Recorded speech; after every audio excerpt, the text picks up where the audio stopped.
Baik, kita akan masuk topik tentang bahan tambahan makanan, bahan tambahan pangan, BTP atau BTM atau food additive, ya. Nah, di sini disclaimer dulu bahwa nanti ketika ada berbagai macam merek dagang yang tercantum, sepenuhnya tujuannya adalah untuk edukasi. Oke,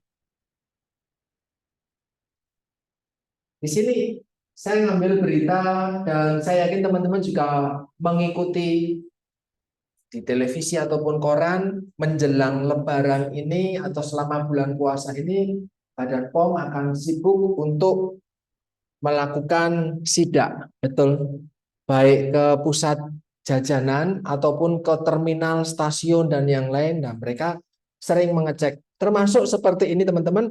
Ini memang berita tahun 2022, tapi saya yakin sebenarnya berita 23 pun April masih relevan. Di sini ditemukan bahwa ada makanan-makanan ya di Jawa Barat ini mengandung formalin. Apakah sepantas dan seharusnya formalin ada di dalam makanan? Tidak. Oke, kemudian di sini juga disampaikan bahwa pemerintah diminta rutin, tidak hanya sekadar ketika Lebaran ataupun Ramadan saja sebenarnya, karena jualannya tidak hanya 1 tahun sekali, setiap tahun. Tetapi permintaannya semakin meningkat sehingga memang banyak dilakukan ketika bulan puasa. Nah, di sini disampaikan teman-teman sekalian, apa sih BTP, apa sih BTM, apa sih food additive itu? Ya, disampaikan bahwa bahan tambahan ya maka bahan makanan yang sengaja ditambahkan. Untuk apa? Ya tadi, untuk memperbaiki warna, untuk memperbaiki rasa, untuk memperbaiki tekstur bisa bisa jadi untuk memperbaiki umur simpan misalnya. Tadi kalau kalian lihat videonya di pesan terakhir yang saya kasih slide, ada disampaikan bahwa makanan jajanan di suhu normal bertahan 1 hari. Di suhu normal artinya ya di meja, ditaruh di lemari, kecuali di kulkas mungkin karena dia dingin sedikit lebih awet. Tapi kalau di tempat biasa, dia tidak bisa awet lebih dari 1 hari. Dia akan basi. Bahkan tadi ibunya jam 2 siang sudah tidak dijual lagi, toh, yang tidak laku. Kalau masih dijual lagi, bisa jadi nanti sudah nggak bagus, sudah nggak berkualitas. Nah, itu kalau tanpa pengawet. Kalau dengan pengawet, bisa lebih lama. Hanya saja BTP yang digunakan aman atau tidak. Itu. Kalau penggunaan formalin sebagai pengawet, apakah aman kira-kira? Enggak. Formalin untuk membantu mengawetkan jenazah dan yang lain gitu ya. Bukan untuk dikonsumsi dalam makanan. Tapi apakah ada di makanan? Ternyata tadi banyak yang menambahkan, sengaja menambahkan itu. Kan sayang kalau sudah jam 3 sore, arem-aremnya belum habis. Ya kan? Tapi kalau misalnya ditambahkan pengawet, baik itu dilarang ataupun yang diperbolehkan pemerintah, apakah sampai sore masih bisa awet misalkan? Masih. Nah, hanya saja kalau pakai pengawet yang cenderung dilarang relatif lebih murah. Misalnya seperti itu. Nah, ini di sini harapannya BTP untuk makanan ya aman gitu ya. Aman dan tidak menambah zat gizi tertentu. Jadi tidak mengandung kalori, tidak mengandung protein, vitamin, mineral. Memang tidak mengandung. Gitu, oke? Jadi tujuannya bukan menambah gizinya. Tujuannya untuk memperbaiki sifat organoleptik. Organoleptik itu ya matamu melihat itu lebih menarik. Lidahmu merasakan itu lebih enak, lebih manis, lebih gurih. Tanganmu memegang, oh ini lebih kenyal. Oke. Kalau bakso kenyal kan digigit enak daripada bakso yang digigit langsung hancur. Ya toh? Cilok misalnya, digigit kenyal toh? Kalau cilok keras mau? Ya, misal seperti itu. Nah, ini BTP. Nemu BTM atau BTP apa di bungkus mie instan ini? Boleh salah satu ngomong BTP apa atau BTM apa di mie instan ini? Ini label. Yuk, kan tinggal baca. Mbak, namanya siapa? Rahel. Rahel. Ada MSG di mana dulu? Kan ada mie, bumbu, minyak, kecap, saus, bawang. Di bumbu ada apa? MSG. Mana nih MSG-nya? Oh ya, ini. Mononatrium glutamat. Oke. Ada lagi? Mbak namanya? Agatha. Oke, di saus cabenya ada pengawet, baik itu benzoat maupun metabil sulfit, natrium benzoat ataupun metabil sulfit. Oke. Aman itu? Aman. Nanti kita cek. Slide saya untuk materi ini banyak banget, berbeda dengan slide yang lain. Kenapa? Karena jenisnya yang aman banyak gitu. Nah, ini artinya apa, teman-teman? Kalian sebagai tenaga gizi nanti di dalam mengolah makanan boleh menggunakan BTP untuk pangan? Boleh. Tapi apa yang boleh? Kan gitu. Apakah ada yang tidak boleh ditambahkan? Ada. Apakah itu? Nah, nanti kita akan bicara tentang itu, gitu ya. Nah, oke. Jadi di mie-nya ada nggak di mie? Mie itu bagian atas sendiri ada nggak? BTM, BTP? Ada pewarna. Jadi minyak kuning ternyata dikasih warna ya. Oke. Di bumbunya selain tadi MSG ada lagi nggak? Ada perisa sintetik yang bikin rasa-rasa. Gitu ya. Di minyaknya ada nggak? Nggak. Di minyaknya isinya cuma bawang dan minyak. Di kecapnya ada nggak? Di kecapnya nggak ada. Di saus cabai tadi ada ya. Gimana, Mbak? Penguat di mana? Ya, ya di cabai tadi ada ya, penguat rasa juga ya. Sama pengawet perisa. Di bawang gorengnya ada nggak? Hmm? Ada nggak? Hah? Ada nggak di bawang gorengnya? Hmm? Ini BTP bukan nih? Ya, BTP bukan. Ibumu kalau bikin bawang goreng caranya gimana? Bawang aja toh. Bawang diiris, digoreng gitu dong toh.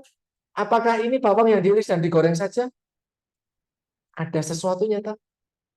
Tapi kamu bingung itu apa? Teman-teman kalau lihat di dalam makanan kemasan ini ada ini antioksidan. Itu bukan antioksidan kayak konsep kita kemarin. Ingat ketika saya menggigit apel, apa yang terjadi? Browning. Apakah apelnya jadi berkualitas? Enggak. Maka ditambahkan sesuatu dalam produk makanan untuk menghindari oksidasi. Sesuatu tersebut kalau makanan teroksidasi maka berkualitas atau tidak? Tidak. Maka produk seperti ini ditambahkan antioksidan. Tapi bukan antioksidan yang memberikan kesehatan untuk kita kayak konsep materi kuliah yang kemarin. Oke? Jadi ini antioksidan untuk bawang. Biar bawangnya enggak teroksidasi. Kalau teroksidasi nanti jadi tengi, kan digoreng, ada minyaknya. Oke? Jadi kalau lihat kemasan kok ada tulisan antioksidan, itu bukan antioksidan yang untuk membantu kesehatan kita. Bukan. Tapi BTM yang sengaja ditambahkan untuk mencegah oksidasi pada bahan makanan tersebut. Oke? Jadi bawang gorengnya mengandung BTP? Ya. Apa itu? Antioksidan TBHQ ini. Oke? Ya. Ada lagi di saus? Ada, ya. Di saus ada. Mulai dari pengatur keasaman, perisa, pengawet gitu ya. Ini apa? Kental manis. Ini susu UHT. Ada nggak BTP-nya? Yang kental manis dulu, kental manis dulu. Ada nggak BTP-nya? Yang teman-teman yang mungkin karena gambarnya terlalu kecil bisa lihat di handphone. Ada nggak di kental manis? Boleh ngomong. Biar saya bisa kenal kalian juga. Gimana? Yang barisan sini ada? Melihat gimana Mbak Dea ya? Antioksidan. Asam askorbat itu apa kemarin? Vitamin C. Terus ada lagi nggak? Oke, tokoferol itu apa? Vitamin E. Ada lagi? Natrium askorbat, tokoferol campuran pekat. Walaupun vitamin E, vitamin C yang ditambahkan, tapi ingat itu bukan sebagai vitaminnya, tapi itu antioksidannya untuk mencegah oksidasi gitu ya. Namanya memang vitamin C, asam askorbat gitu. Kental manisnya. Oke, kalau yang UHT ada nggak UHT? Apa? Perisa sintetik raspberry. Jadi seakan-akan rasanya seperti berry ya. Tapi apakah mengandung raspberry? Enggak, perisanya aja ya. Kalau kita mengonsumsi rasa raspberry gitu, oke? Oke. Ada lagi selain perisa? Pewarna alami karmin ya. Nanti kita akan diskusi tentang karmin. Karmin itu apa? Serangga, iya. Nanti kita diskusikan itu ya. Oke, ini. Nah, teman-teman kalau lihat ada vitamin dan mineralnya banyak ya. Ini konsep apa namanya? Hmm? Kemarin sudah tahu apa namanya? Fortifikasi. Apakah seharusnya, apakah normalnya kental manis atau UHT jika tidak difortifikasi itu normalnya produk tersebut mengandung vitamin mineral seperti itu? Tidak. Karena dia melewati ultra high temperatur. Ya, pengolahannya dengan suhu tinggi. Jadi vitamin mineralnya hilang kabeh, rusak kabeh. Jadi ditambahkan, gitu ya. Jadi ini ditambahkan banyak banget. Tapi tidak 100%. Karena nanti akan ada interaksi. Oke? Ya. Ini kalau kita lihat. Nanti kalau teman-teman Lebaran, halal bihalal, keliling satu rumah dengan rumah lain, di dalam meja saji isinya makanan kemasan, semuanya. Mungkin yang akan kalian lihat bukan jajanan lagi setelah ini. Setelah kuliah saya ini. Ya kalau hati pikiran kalian ada di sini, ingat betul ada di sini, maka besok ketika lihat makanan, pikirannya sudah bukan tentang makanan itu enak atau enggak. Ya toh? Iya enggak? Itu makanan mengandung tambahan enggak ya? Atau pikirannya teman-teman pasti cenderung akan kayak gitu sekarang.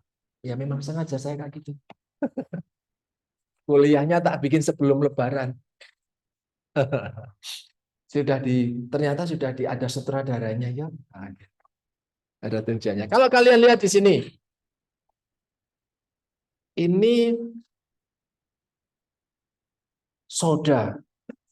Soda itu isinya juga cuma soda doang loh ya. Ada pengawetnya, ada pewarnanya itu. Minuman bersoda itu tuh ada perisanya juga kan. Rasanya kok kayak cola, rasanya kok kayak jeruk, rasanya kok kayak anggur gitu kan ya. Apakah mengandung anggur dan jeruk? Nah, ini juga yang lain. Pewarna, penyedap, pengawet, pengawet, pewarna, pemanis, pewarna, penyedap, pewarna, pengawet, pewarna, pengawet, pengawet. Iya, saya nggak ngomong ini dilarang, tidak. Ini semua boleh kok dikonsumsi, boleh. Hanya saja, apakah membawa dampak pada kesehatan? Kita belum tahu. Tadi Mas Rio, itu dosen UGM, nanti juga akan mengajar kalian di semester depan. Itu teman-teman disampaikan tadi sama Mas Rio bahwa ada kecenderungan, ada risiko ketika kita mengonsumsi BTM dan BTP dalam jangka panjang berdampak pada penyakit mual, pusing, muntah, bahkan hingga kemungkinan terbentuknya kanker. Kemungkinan risikonya meningkat. Bukan berarti makan ini langsung aduh kena kanker besok. Gitu ya, bukan ya? Ya, tetapi risikonya meningkat. Nah, kalian bisa lihat di sini ada aturannya. Ada aturannya bahwa BTP ini boleh kok ditambahkan, tapi ada juga yang dilarang ditambahkan terkait dengan risiko kesehatan yang besar, gitu ya. Nah, saya akan teman-teman nanti bisa dibaca. Saya akan menyampaikan tentang BTM, BTP sama aja ya. BTM, BTP ini yang boleh, yang bagaimana? Kan nanti teman-teman akan praktik toh. Nanti praktiknya akan menggunakan BTM dan BTM atau BTP. Baik yang memang food grade ataupun yang ini. BTM alami misalkan pewarna misalnya apa? Ya, kunyit, bikin makanan pakai kunyit aman. Nasi kuning itu pakai kunyit, tapi apakah semua nasi kuning pakai kunyit? Belum tentu itu bisa pakai pewarna buatan. Ya nggak apa-apa juga pakai pewarna buatan kalau itu pewarna makanan. Ya, informasinya aku pewarna makanan yang dipakai nggak tahu. Kan gitu. Apakah yakin jajanan es yang warna-warni di pinggir jalan itu pewarna makanan yang dipakai? Gak yakin. Kalau kalian jualan ya mohon maaf. Bukan begitu. Tapi kalau memang Pak saya jualan di rumah dan itu pakai pewarna makanan Pak, sudah nggak masalah, ngapain saya? Permasalahannya kalau orang-orang yang mau pakai warna makanan, kalau pakai warna alami, permasalahannya kalau tadi lihat serial user tadi, kenapa tidak menggunakan alami? Kurang mencolok, kalau tidak mencolok maka akan lambung. Enggak, warna es kok warnanya pucat kayak yang jual. Akan laku enggak. Apalagi kalau yang beli anak tuh semakin merah, kuning, wah langsung beli. Ya, anak-anak cenderung sebenarnya anak-anak contohnya apa? Bukankah kalian beli sosis bakar, bakso bakar, pentol bakar dan yang lain? Dan itu sausnya kan sampai merah banget. Apalagi kalau yang mie yang pedes-pedes gitu. Kok pikir sambal semua isinya? Sambal Lombok 70 kilo sekarang. Naik lagi nanti kalau mau lebaran.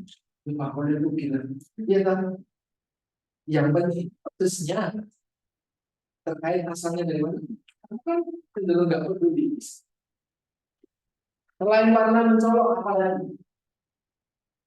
Kenapa orang nggak memilih pakai warna alami menurut kalian tadi lebih aman?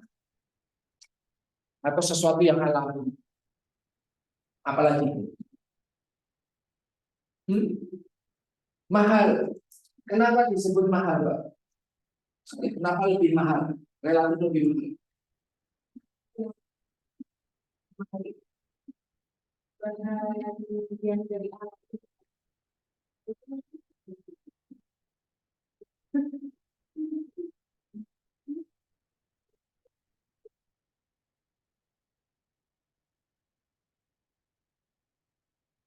Gimana? Bahan yang alami lebih mahal, relatif lebih mahal. Oke, alasannya apa?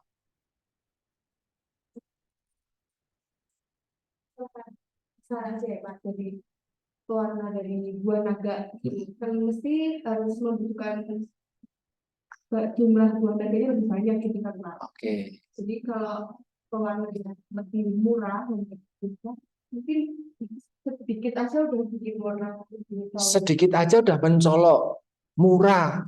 Jadi harga jualnya lebih terjangkau toh. Kamu kalau beli es, ternyata pewarnanya pakai buah naga, harganya jadi berkali lipat, apakah akan beli? Baru tanya, kapok toh beli sekali. Padahal tujuannya bagus ya, untuk melihat untuk menggunakan pewarna yang buatan. Ada lagi selain harga yang relatif lebih mahal, terus tadi apa namanya? Warnanya ya tidak begitu menarik lah. Nasi kuning pakai kunyit ya, warna nasinya itu kayak antara kuning atau enggak kuning itu tadi misalnya gitu. Tapi kalau nasi kuningnya kuning banget kan menarik nih di mata kita. Dia masih panas, kuning banget itu lebih menarik. Ada lagi? Apalagi kira-kira? Mbak, namanya siapa? Rahma. Warna itu Gimana pengolahan? warna buatan yang tekstil itu kan langsung warna dicampur makanan. Oh, oh. Kalau kalau saya di Jakarta itu kan ada warna biru Lebih ribet ya. Kalau pakai pewarna buatan kan pakai botol kecil-kecil tinggal dibuka campurin aja. Tapi kalau pakai pandan, pakai acara mikir dulu tetangga mana nih yang punya daun pandan. Ya toh? Pakai acara minta dulu lah, dibersihin dulu lah, diparut dulu lah, masih pakai acara diperes, dapatnya warnanya nggak menarik, ribet nggak menarik, harganya jadi lebih mahal karena nggak boleh minta terus menerus. Ya, nanam nggak mau, minta terus maunya. Oke, ada lagi nggak selain ribet, mahal dan warnanya jadi nggak begitu menarik? Ada? Ada lagi?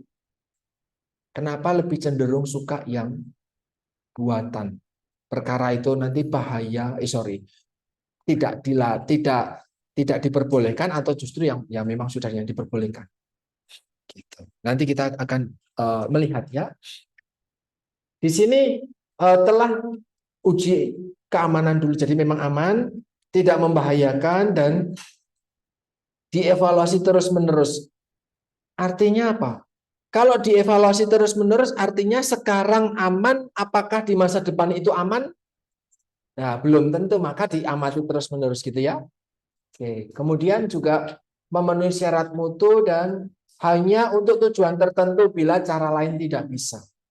Jadi ya pakai pewarna buatan ya karena kalau pakai pewarna alami, warna apa ya yang aneh? Biru misalnya, kamu mau bikin rainbow cake, rainbow kan warnanya aneh-aneh tuh. Merah, pakai tadi cari buah naga dulu. Orange, nanti carinya mana nih? Kunyit. Kuning, pakai kunyit. Oh, sama satu layer kok. Kuning sama kuning. Oranye sama oranye. Kuningnya susah cari warna yang beneran kuning. Terus hijau, oh pakai daun pandan. Oke, masih bisa. Terus agak kebiruan, pakai bunga telang. Sekarang ungu, bunga telang lagi. Bisa nanti double dong. Ya, nanti ungu yang agak tua misalnya, biar gradasi warnanya jelas, nampak menarik rainbow cake ketika diiris, layernya kelihatan jelas. Ya tak? Nek kalau pakai pewarna buatan kan enak nih, tinggal warna apa yang kamu mau. Warna coklat, hitam pun mungkin juga ada. Gitu ya. Dan ini kalau bisa memang ada pembatasan dalam penggunaannya. Artinya tidak setetes, dua tetes, tiga tetes aja deh. Enggak kayak gitu, ada aturannya sendiri-sendiri untuk penggunaan BTP tadi. Nah, ini kemudian kalau sekarang aman, penelitian bilang belum tentu dalam beberapa waktu ke depan itu akan tetap aman. Jadi memang apa namanya berdasarkan hasil penelitian. Bahan tambahan pangan ataupun aditif hanya boleh ditambahkan jika memenuhi persyaratan tadi dan tidak membahayakan kesehatan serta wajib dicantumkan. Jadi kalian sebagai pembeli tahu kalau di situ ada penggunaan pupuk. Tapi apakah di jajanan pasar tadi ada tambahannya? Dibuat dengan pewarna tekstil. Wes langsung lahir laku. Ya enggak? Nah, maka enggak ada. Ini permasalahan di Indonesia, makanan-makanan tradisional, makanan yang kemasan di rumah tangga itu tidak mencantumkan pertama, kecuali makanan-makanan yang memang produksi dari industri pangan yang skala besar. Harusnya ada seperti itu. Nah, ini boleh menggunakan BTN, BTP, dan tidak boleh menggunakan BTN atau BTP. Ini ada syaratnya tersendiri. Teman-teman nanti silakan bisa dibaca karena relatif. Kalau nggak boleh itu kalau mau nutupin sesuatu yang tidak bagus, tidak boleh. Sebenarnya misalnya bakso sudah seminggu nggak laku, bakso bakso apa namanya disomai seminggu nggak laku, biar awet ya wes dikasih pengawet sudah rusak, tidak boleh. Sekarang begitu ini sesuatu yang sudah rusak mengelabui karena kelihatan baik tapi ternyata subgrade artinya sudah di bawah, kualitasnya di bawah.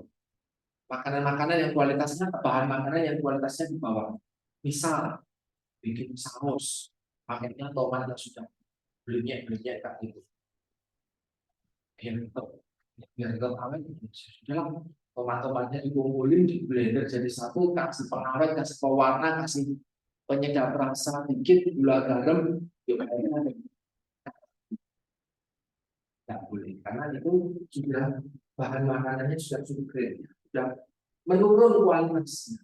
Atau justru penggunaan BTL ini membuat kualitas gizi yang ada di dalam makanannya jadi rusak. Ini juga tidak diharapkan.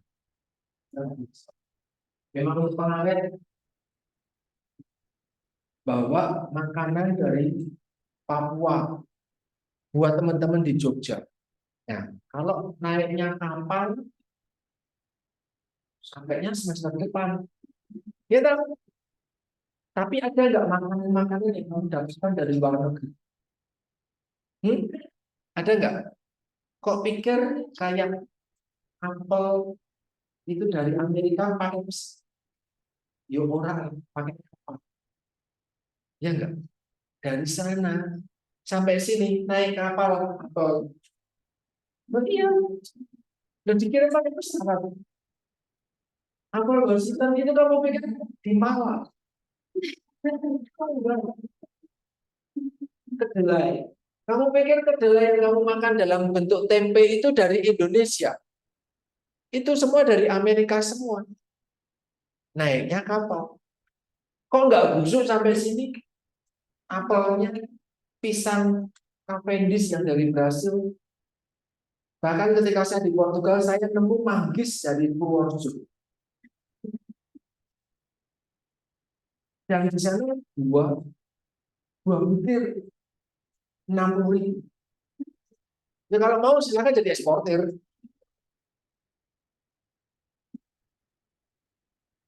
Ada bahan makanan yang kita nggak punya kayak kiwi. Kamu pikir kita produksi kiwi, tapi di lemari es minimarket kami tandai itu kiwi dari kapan sampai kapan masih berada. Ya, karena ada teknik pengolahan, teknik tertentu yang membuat dia bisa tetap awet.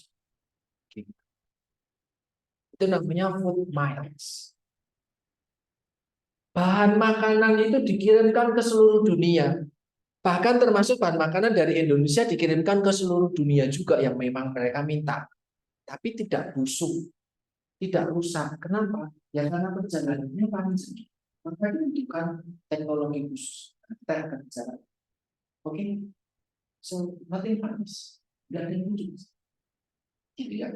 Kan kalian mengonsumsi tempe mungkin tahu mungkin, dan itu bukan produksi dari kedelai dari Indonesia, sepenuhnya bukan.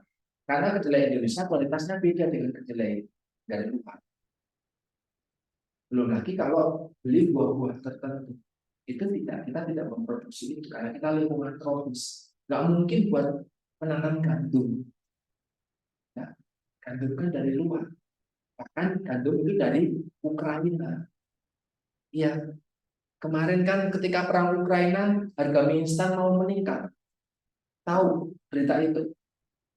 Karena gandumnya dari Ukraina, bukan dari Singapura, bukan dari Australia. Australia kadang-kadang tidak sebesar dari Ukraina. Sorry, saya kembali lagi. Karena untuk transportasi, menjaga kestabilan mutu, terus kemudian ada beberapa orang yang butuh diet tertentu, nilai gizi pakai tidak usah. Nah, ini yang diperbolehkan. Yang pertama adalah nanti jangan sampai bahan makanan ketika sampai rumahmu itu kamu buka ternyata berbusa, udah nggak berkualitas lagi toh, maka ditambahkan kalsium alginat, monoserida atau digliserida untuk bisa mencegah ini. Saya masih mencari produk makanannya belum ketemu. Yang kedua, di sini ada kopi instan, ada anti kempal. Anti kempal yang digunakan di sini kalian ya, anti cooking agent. Apa yang digunakan kita nggak tahu. Dia nggak melampirkan apa itu, tapi dia menuliskan. Di sini dia digunakan apa namanya anti cooking, apa yang apakah kalsium karbonat, selulosa, kalsium karbonat, kalsium fosfat atau apa itu kita belum tahu karena tidak tercantum secara detail, gitu ya. Kemudian tadi saya sampaikan ada antioksidan. Saya sampaikan bahwa bedakan antioksidan di dalam bahan makanan ini, minyak kelapa sawitnya ya yang ditambah ya, karena minyak kan cenderung kalau rusak teroksidasi itu yang mengandung minyak yang ini digoreng, jadi ada minyaknya pasti ada jadi biar makanannya. Kalau kamu makan keripik ini tidak ada jadi ya. So kalau tadi Mbak ya tadi menyampaikan tentang ada antioksidan asam ascorbat, tokoferol, dan yang lain mencegah oksidasi. Kemudian ini minuman bersoda, air putih biasa ya, tapi bedanya dengan air putih yang ada di tumbler kalian, dia ditambahkan dengan karbon dioksida. Jadi ketika dibuka, sensasinya ini menyegarkan, bikin sendawa, seger toh. Sengaja ditambahkan untuk membentuk karbonasi. Kita kalau mengonsumsi ini dalam kondisi dingin, ya seger. Di Eropa, air karbonasi lebih murah dibandingkan air putih non karbonasi. Nah, jadi yang kayak ini lebih murah harganya dibandingkan air putih biasa. Nah, air putih biasa malah air karbonasi malah murah. Ini contohnya ya karbon dioksida. Ada emulsifier, memang untuk membuat emulsifikasi. Kita dari lemak contohnya tangan. Ini bisa ditambahkan dalam proses pembuatan bahan makanan. Nanti kalian akan menggunakan ini bisa jadi, gitu ya, gelatin. Atau gas.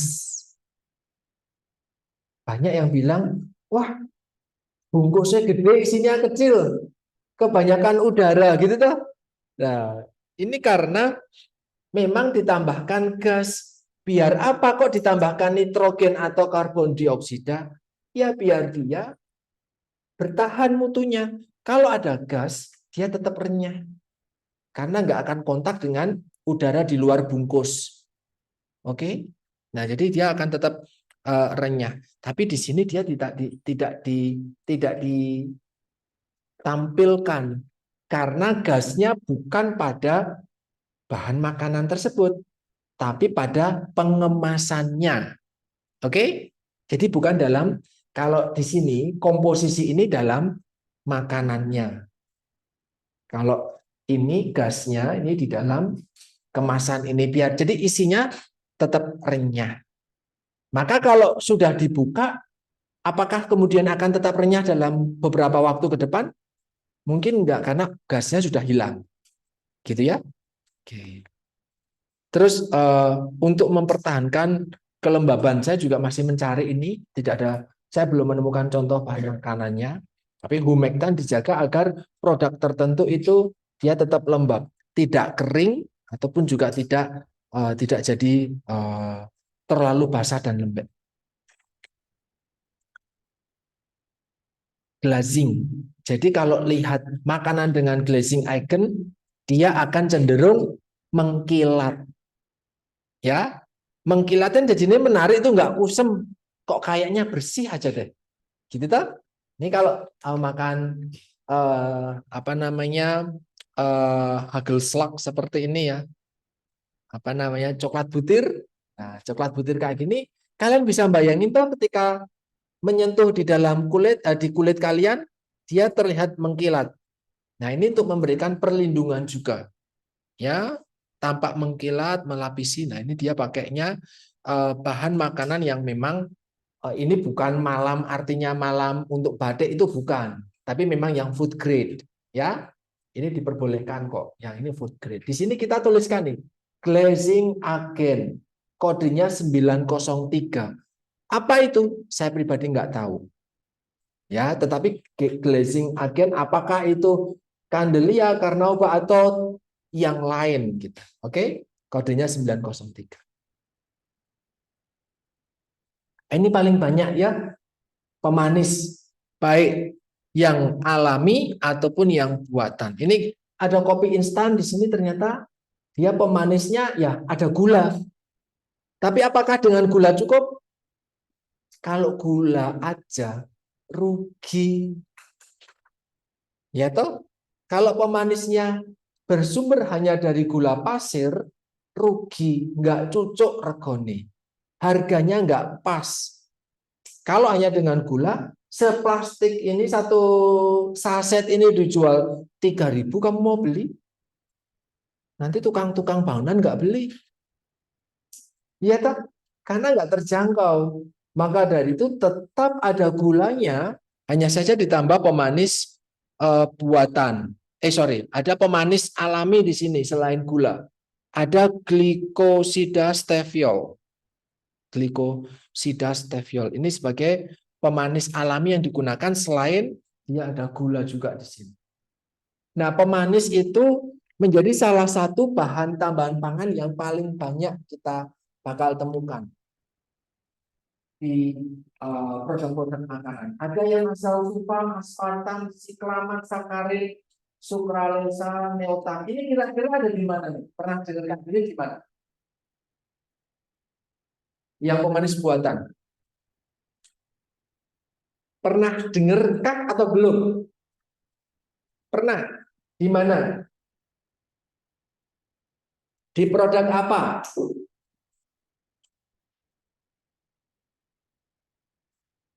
Hmm? Pernah lihat gula diabetes belum? Yang sasetan warna kuning atau warna putih, sasetan kecil.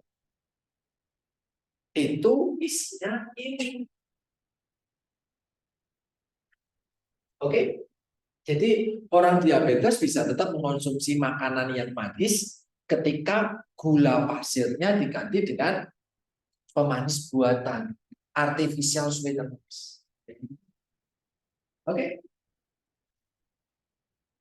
Kemudian pembawa atau karier di sini untuk penanganan atau aplikasi BTM yang lainnya. Ya, contohnya seperti ini. Saya belum menemukan produk makanan yang ditambahkan tambahkan seperti itu. Antifoaming juga saya belum bukan ini untuk membentuk memelihara makanan yang memang sensitif dalam bentuk gas. Pengatur keasaman ini juga paling sering.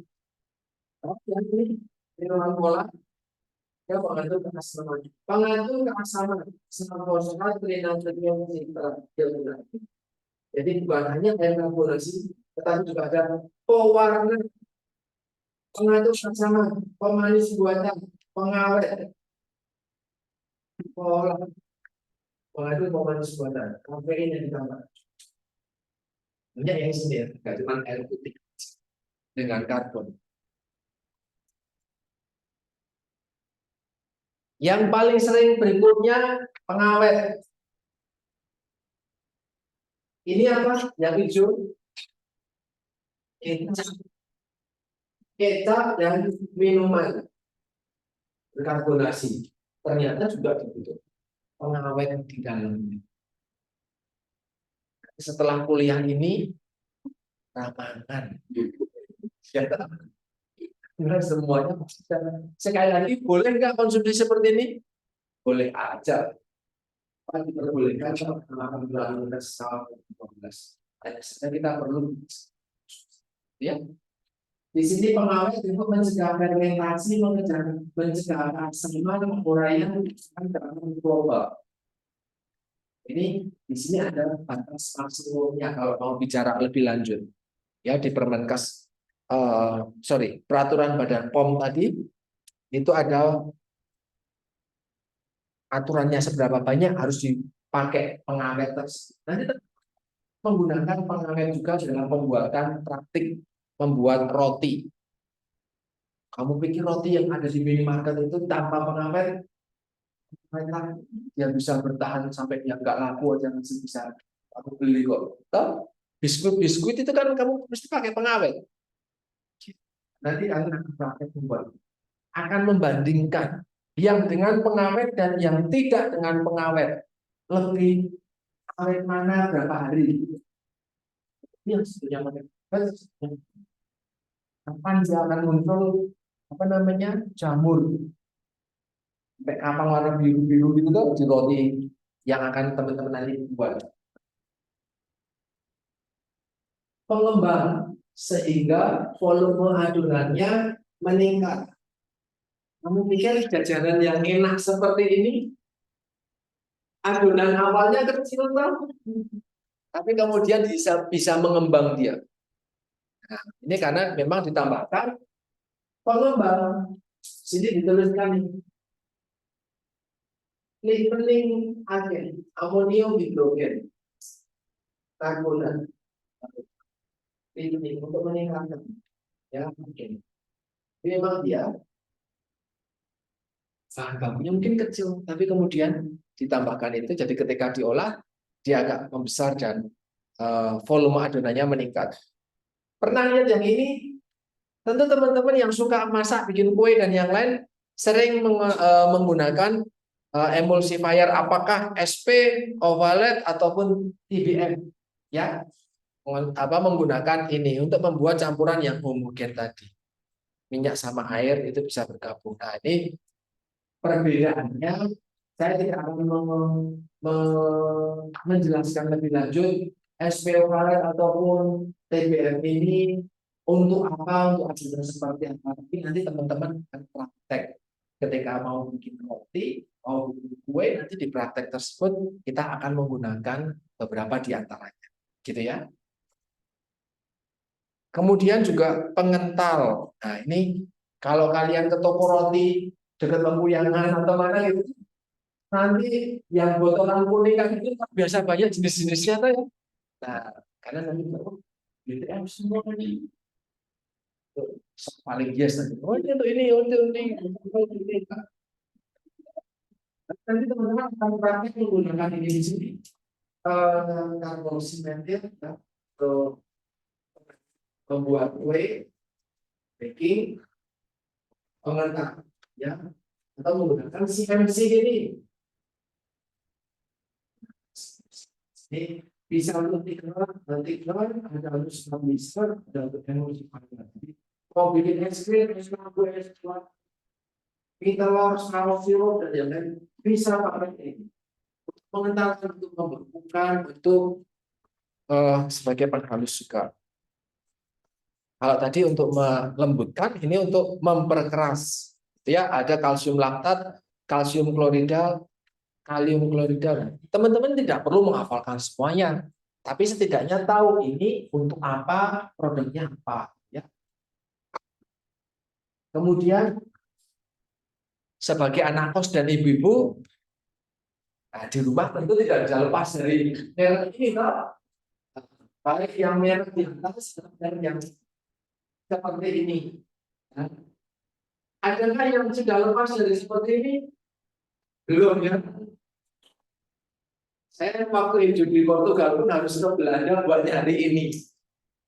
Mie instan di sana merek Indonesia, tapi versi MSG-nya sangat sedikit. Jadi hambar mie instannya. Tapi merek Indonesia karena diekspor sampai Eropa. Nah, hambar. Nah, saya waktu main ke Belanda, ada toko Asia jualan ini. Saya pamernya ke teman-teman yang di Portugal. Apa itu? Ini MSG. Apa itu MSG? Kamu tambahin di dalam sup atau makanan berkuahmu. Dijamin kamu nambah makannya. Nah, saya punya satu proyek dengan teman yang di beras. Saya lagi masuk angin, kami karena musim dingin masuk angin toh. Nah, setelah keroan, saya ajarin ini lo cara keroan, ya. Saya buatkan sup sayuran.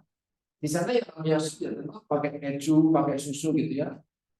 Tapi kan kalau kita kan bening ya, sayur bening, kuah bening gitu tak, nggak ditambah susu ataupun krim tak, sekarang ditambah susu. Kalau saya, nih sup versi Indonesia, ya sayur aja. Bisa tambahkan ini untuk rasa sepinya. Nggak beli daging sapi karena mahal. Mereka suka, enak, enak karena saya nambahin. Jadi tujuannya adalah untuk memperkuat rasa, memodifikasi. Ibumu beli daging sapi rutin pun enggak tuh, beli daging sapi dalam bentuk serbuk tuh. Daging sapinya dalam bentuk blok, kaldu blok. Nah, ini sebenarnya nggak cuma mononatrium atau monosodium glutamat, tetapi jenisnya ada asam inosinat, asam guanilat juga, tetapi relatif tidak begitu sering kita jumpai ya dibandingkan MSG. Pak itu mononatrium, ya natrium sama sodium podo wae ya. Monosodium atau mononatrium itu sama aja.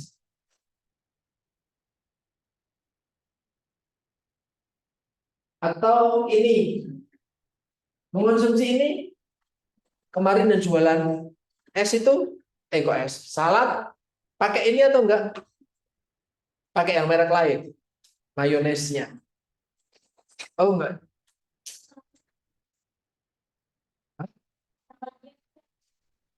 Oh, jadi lu reseller aja. Saya pikir kalian kritis. Nah, di sini ada mayones dengan tambahan di sini dilihat ya. Ada bulking akhirnya. Misalnya pengatur kasih, pengawetnya juga ada sequestranya juga. Kalau dulu ketika saya kuliah S1, mayonesnya bikin sendiri. Jadi untuk masak bikin mayones sendiri, pakai telur, itu pakai ya ini bahan-bahannya ada di sini. Bisa bikin pakai telur. Oke. Kemudian masih merek kopi instan yang tadi. Jadi biar kalau foto-foto di minimarket itu nggak banyak semuanya saya foto gitu ya. Yang foto satu persatu.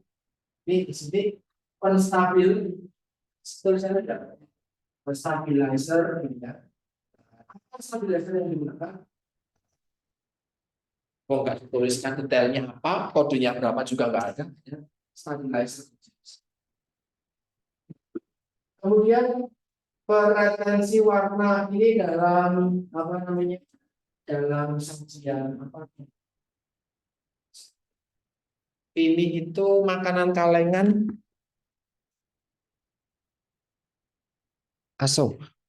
minyak zaitun. Buah zaitun kalengan. buah zaitun yang dikalengkan. Nah, buah zaitun yang dikalengkan biar warnanya nggak berubah karena jangka panjang perjalanannya toh dari Eropa Selatan ke sini misalnya kayak gitu. Nah, dia pakai peretensi warna. Di sini kalau teman-teman nanti lihat karena LCD mungkin nggak begitu nampak, di sini ada tulisannya peretensi warna. Ini apa namanya jenisnya adalah besi glukonat. Ya bukan mengandung besi, tapi memang bahan dasarnya dari verum tadi. Ya, biar warnanya tetap stabil. Kemudian, nah tadi yang disampaikan perisa. Jadi kalau teman-teman melihat ada kopi instan seperti ini kok ditambahkan dengan perisa sintetik cappuccino, apakah mengandung cappuccino? Ora cukup duitmu gue tuku misalnya. Nebusnya kalau suka secara rutin konsumsi. Perisa kopi, jadi kopi bubuknya ada, perisa kopinya ada. Jadi kamu mengonsumsi itu mirip mengonsumsi kopi, padahal itu isinya cuman perisa. Nah, kalian bisa itu lihat atau lihat-lihat aja, nggak usah beli loh di toko bahan kue. Itu nanti semua jenis perisa tuh, makanan semua warna perisa ada, rasa apa aja ada, gitu. Jadi menipu ya seakan-akan. Tapi boleh nggak? Boleh, wong diatur ada aturannya kok, boleh aja. Nah, perisa itu ada yang alami, ada yang buatan. Yang buatan yang essence. Kadang namanya essence gitu ya. Yang buatan yang seperti minyak jeruk atau serbuk keju. Tapi apakah serbuk keju adalah keju yang dibuat serbuk? Cuma perisa aja. Seakan-akan mengandung keju. Padahal cuma asin doang. Atau yang alami, pakai bubuk cabai, daun jeruk atau apa namanya cabai, bubuk cabai dan lain-lain memberikan flavor atau memberikan rasa mirip seperti rasa asli. Kemudian for treatment ini ada terus ya di sini wait for terus lifting again 1, shortening 2, kemudian stabilizer 3, flow treatment again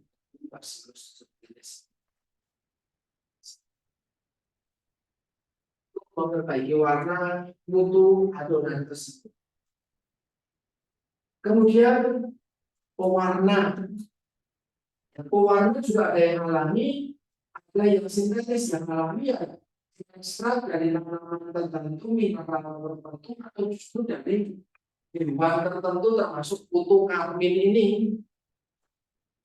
Putu karmin kan buat anak-anak gitu. Ini kan susu UHT. Berapa kok? Kok aman kok karmin. Cuma saat itu ketika saya baca koran, trending lah dia di internet. Ketika lihat ada pewarna alami karmin, wah, merah TikTok bilang ini dibuat dari putu, kita ditipu. Kamu salah sendiri nggak kuliah di stick to skin gitu? Nggak tahu kalau itu ternyata boleh. Nangkep ya?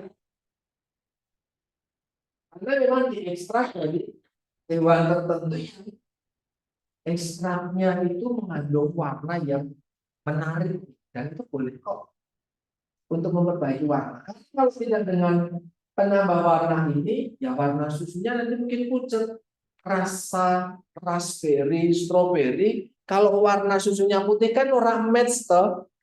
Susu putih ya rasanya adalah vanilla. Susu coklat rasanya warnanya coklat juga. Kalau yang pink ya tentu ada berry atau strawberry.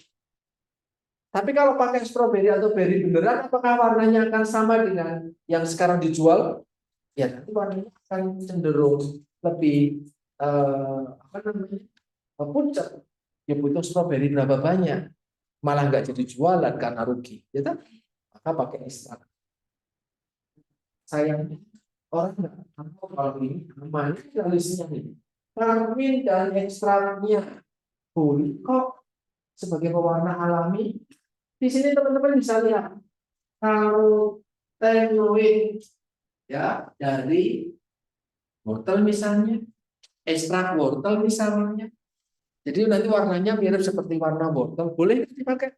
Boleh, ini listnya. Ada warna merah bin, antosianin, ada abu-abu keunguan, ada karamel, ada warna hijau klorofil, ada karmik, riboflavin. Ini boleh kok dikonsumsi dalam makanan. Ada kuning, ada merah, ada biru, hijau. Ini kalau tadi adalah pewarna alami, kalau ini adalah pewarna yang masih sering mengonsumsi cemilan ini. Warna kuningnya bukan dari warna kuning dari kunyit, tapi dari sintetis. Nah, sintetis yang digunakan apa? Ya tergantung. Kalau kalian membaca di sini, mana ya? Nah, warna kuning FCF CI 15. Nah, ini nomor 3. Ya toh? Boleh kok, tapi dia sintetis. Gitu. Nah, ini kalau kalian lihat nih, dari bahan utamanya adalah terigu, gula, minyak. Habis itu semuanya BTM KB. Ya toh? Sampai bawah BTM semua. Nah, ini kemudian mendorong berupa gas untuk mendorong makanan keluar dari kemasan. Ini saya juga belum menemu contohnya. Propelan. Sequestran saya dapatkan ini di Cornet. Ya, di Cornet ini di sini dituliskan betul ada sequestran yang dipakai adalah natrium polifosfat. Jadi ternyata Cornet kemasan kalengan isinya bukan cuma daging doang. Ada begitu banyak BTP yang digunakan mulai dari penguat rasa, antioksidan, kemudian sekuestran, dan pengawet nitrit juga. Nah, kalau tadi yang boleh, sekarang yang dilarang. Tapi tadi siang saya makan ini. Tahu apa itu? Hah? Apa enggak di sini namanya apa? Gendar. Gendar. Apa? Lempeng. Ada lagi? Nyebutnya di Papua ada nggak Mbak? Nggak ada. Kerupuk nasi ada. Pernah bikin? Kerupuk nasi aja, terus digoreng jadi. Nggak ditambah-tambah lagi. Seriously? Pernah ada yang bikin di sini lempeng ataupun gendar tadi? Biji bikin? Caranya bikin gimana?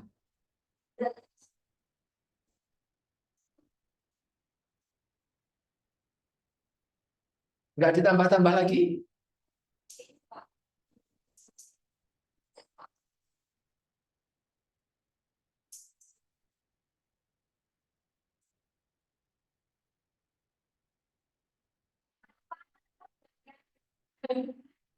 Saya mau sebelah dari ibu sekarang.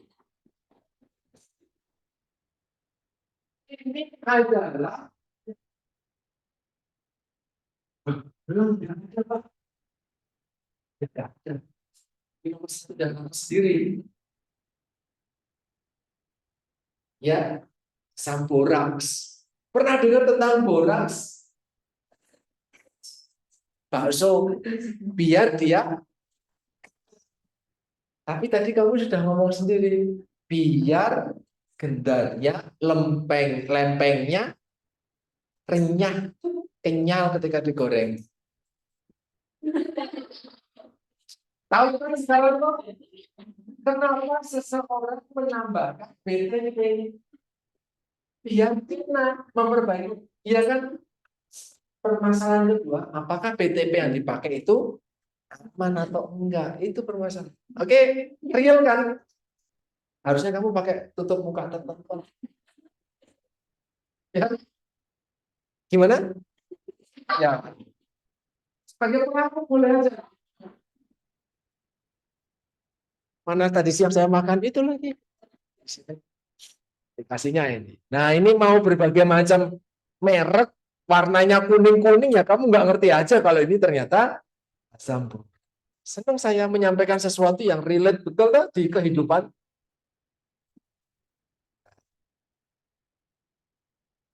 Ada formalin, ada asam borat yang memang tidak diperbolehkan sebenarnya dalam konsumsi makanan.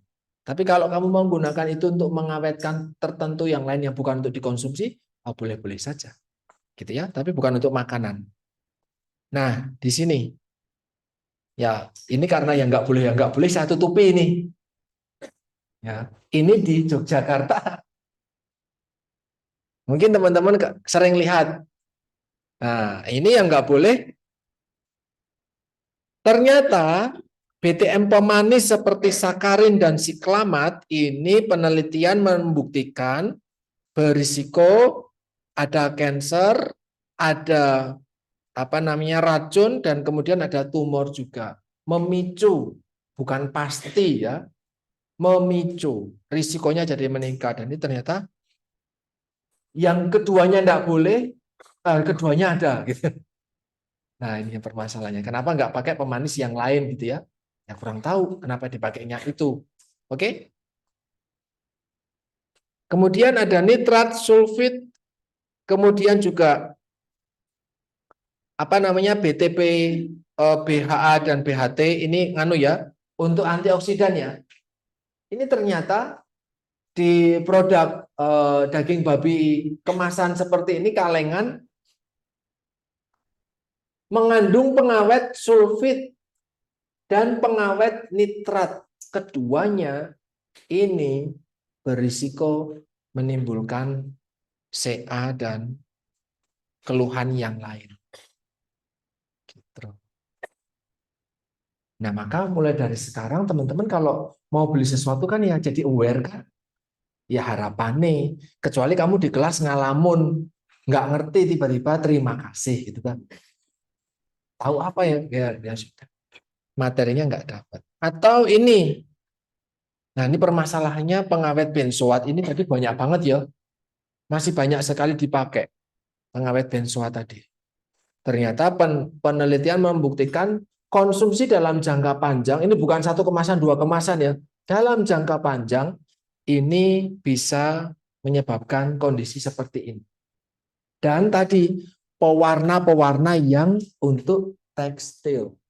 Pewarna tekstil yang tidak diperbolehkan ini mulai dari merah amaran, rodamin B, metanil yellow. Seperti ini. Nah, lihat belum belum pernah main ke toko paling gede di ujung Malioboro dong. Ada jalan yang jual baju, jual souvenir, itu nanti dia jualan. Tapi ini